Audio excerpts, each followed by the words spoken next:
Brittany Soul. And some say you'll never see these on the covers of magazines like Cosmopolitan, 17, or maybe even Essence.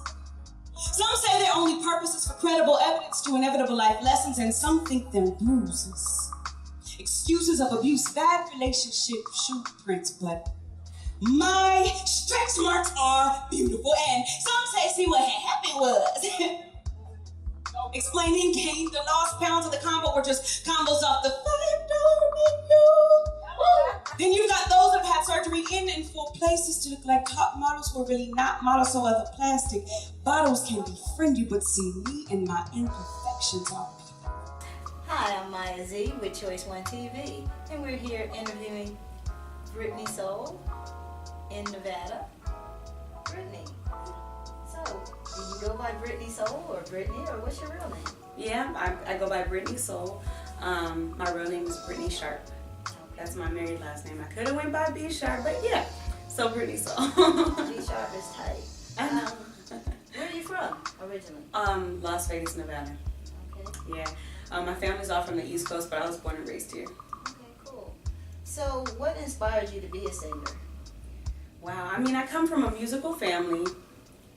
I have a grandmother and a grandfather who actually have an independent label, but my grandmother's been a singer-songwriter for years. So as I was growing up, she would allow me to kind of jump in on some of her writing sessions and kind of help, contribute some thoughts to some of her songs, and I fell in love with it. Not only that, but I've been singing for as long as I can remember. I don't even know when that started. 3. Right. We always say 3, right? I've been singing for like 3 or 4. Right. What's your first song? Ooh, I'm gonna say ABCs, but I do have a memory. My mom said we left church one day and I was in a parking lot singing "You Make Me Feel Like a Natural Woman" before I got snatched up, obviously, but I don't know why. But she said that was as early as like 4, so I was passionate about music. What artists inspire you? Wow, I'm gonna say because the way that I think and the way that my artistic flow works, it's so versatile, it's eclectic. So there are artists in probably every genre, but some of the heaviest influences were probably Erykah Badu, like Lauryn Hill. I love neo soul. So one of my favorite artists right now is Lettucey. Just her skill level is ridiculous. So yeah, I think everyone in the neo soul or conscious, really empowering, really inspiring music that has content, that really ministers to me. So tell us about the music scene in Las Vegas. It's a diverse one. You have like the underground hip hop, which is actually where I was named. I was not Brittany Soul my whole life.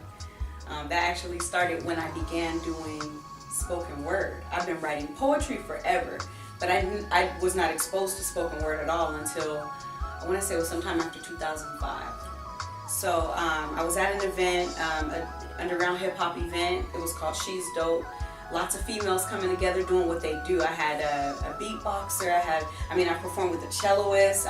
Just so diverse. And someone was like, "Well, you're soulful," and they announced me that way, But we also have, for example, we have the college out here, UNLV.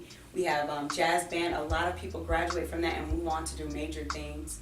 And then you have, for example, I do a lot of Christian events as well. So you have a presence in Las Vegas. What people fail to understand when they come here is it's more than just the lights on the strip. There's so much that you don't see, other than the big, the burlesque shows and all that stuff. So, yeah, it's cool. It's growing. If you could perform with one artist, who would that be? Oh, that's a good one. I would say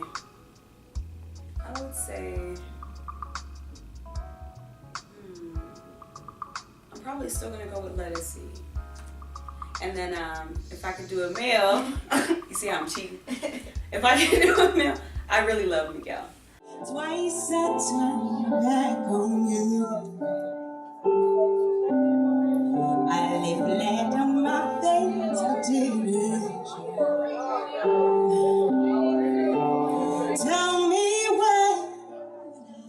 go. Tell me what led you on, I'd love to know. Shout out to y'all in the back. Was it the blue night? Don't fragile. Was it about the day? You know, under the setting on under. Was it the light waves? So frightening. Was it too? When we're holding us dearer now. Shout out to Just Flow. That was a request. I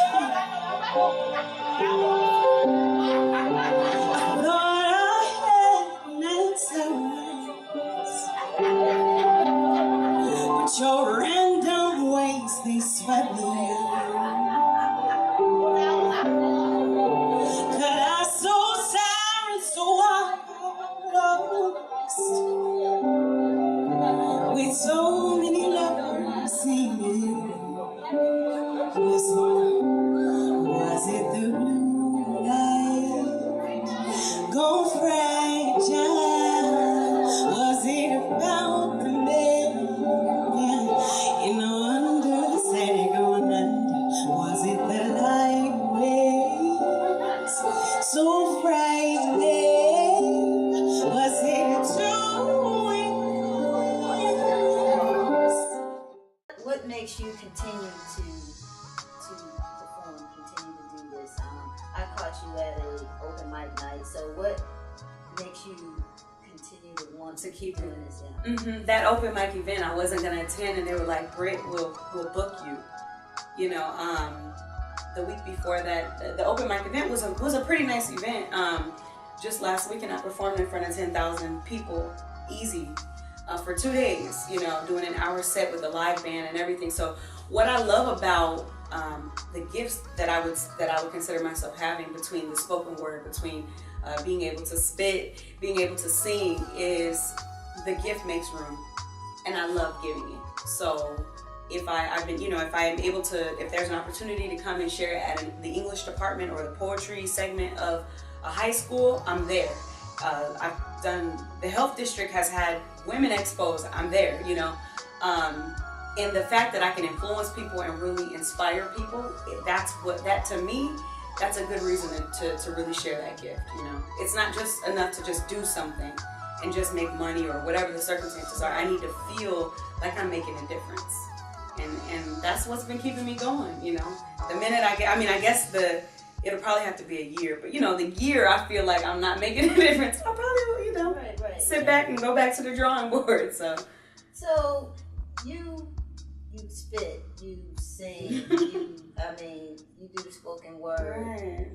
What is your favorite? If you had to pick one of those genres where they said, okay, we want you, but you can only choose one. But you can choose one, and I know, and that's why I do my sets the way I do, so that I don't get put in a box, because I know in some aspects it's inevitable. If I had to choose one and just stick with one, I don't know. That's a hard question, because I've been singing a lot longer than I've been doing spoken word. But there is a confidence, and nobody really knows this, so I'm gonna share this here, Choice One TV. But when I'm not at my best vocally, and I haven't been working on muscle control or breathing or whatever, I can easily kill spoken word, because you talk all day. So it's a matter of the inflection and the passion behind what you're conveying. So I can always fall back on that, I guess you could say. But I love music, you know. I love music, so that's a hard question. So what is your favorite out of the songs that you've written? Mm-hmm. What would be your favorite, or which one are you most proud of or most passionate about? I'm gonna have to say that there's two different answers to those questions. The one I'm most proud of, that's doing the most, is it's my song called "Wanna Be Close to You." I released it actually on my birthday last summer, and it was like a passion guinea pig, and I say like that was the first song I released, taking it from mastering it to internet radio stations to local radio stations.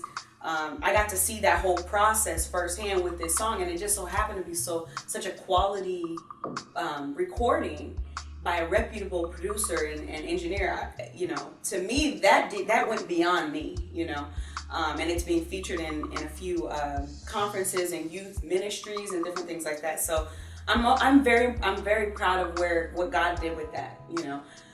But my favorite has to be my song "A Beautiful Monday." You guys haven't heard that, the version that I'm speaking of. It's more of a live feel. The one I released is actually a remix or produced copy of it, but that's my baby. That's one of my babies. It's called "A Beautiful Monday." Yeah. If you couldn't do music or spoken word, what would you be doing?